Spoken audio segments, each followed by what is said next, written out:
Magandang gabi, Bayani. Magandang gabi sa iyo, Mayor.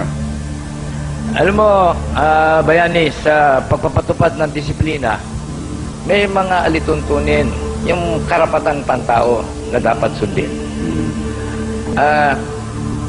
Bakit naman pagka yung mga paninda ng mga nagtitinda, pagka hinuhuli, itinatapon yung kanilang paninda?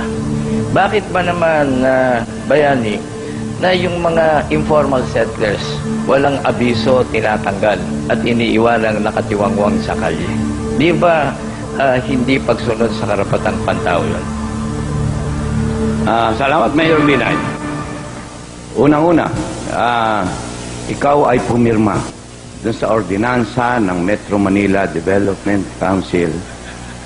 Sa patakaran na yon, na mga paninda, hindi na natin sinasamsam, hindi na natin hinuhuli ang vendor, hindi natin kinukulong, hindi na natin minumultahan. Kinukuha na lang ang kanilang gamit at yon ay sinisira sa harapan nila at nang wag mapagkamalian ang mga tao ng MMDA na pinagsasamantalahan nila ang paninda.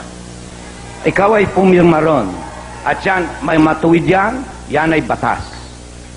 Doon sa pangalawa, kami walang tinanggal na walang abiso at wala kaming iniwan sa kalye.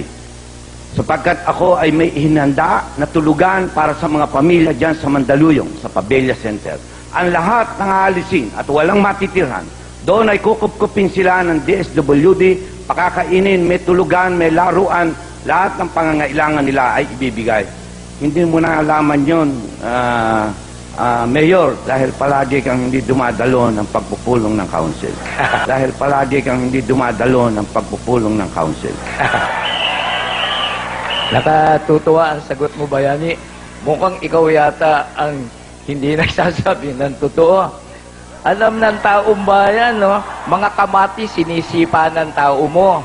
Ikaw, walang Huwebes Santo, walang Pasko, sinisira mo. Tsaka, Bayani, tandang-tanda ko sinasabi mo, walang karapatan yung mga taong yan. Nanlilit ako pag narinig ko yan. Pangalawa, ako pipirma sa alam kong hindi tama. Ako pipirma sa alam kong hindi tama. Ako pipirma sa alam kong hindi tama. Alam kong wala tayong karapatan, hindi tayo nagkakaroon ng authority para mag-implement. Walang karapatan ng MMDA dyan, Bayani. Pero nagtataka lang ako, ang lakas na loob mong sabihin na hindi totoo yung sinasabi ko. Mukha yata, Bayan, ikaw ang nakakaalam niyan. Mayor Binay, yung po sinasabi ko, ordinansa, ay naroon po sa disiplina sa bangketa, sa isang pamphlet na ibinigay po namin sa lahat ng tigamit ng bahay dito sa Metro Manila. Nakapirma po kayo doon. Yan po ay 2002. Yan po ang kauna-unahan na aking idinulog sa Metro Manila Council sa timanong pag-upo ko doon bilang chairman. Wala pong pagsisinungaling yan at yan ang katunayan, Bayan. Tunghayan po ninyo, baka meron kayong CP niyan sa inyong mga bahay. Mayor Binay at Mayor Fernandez.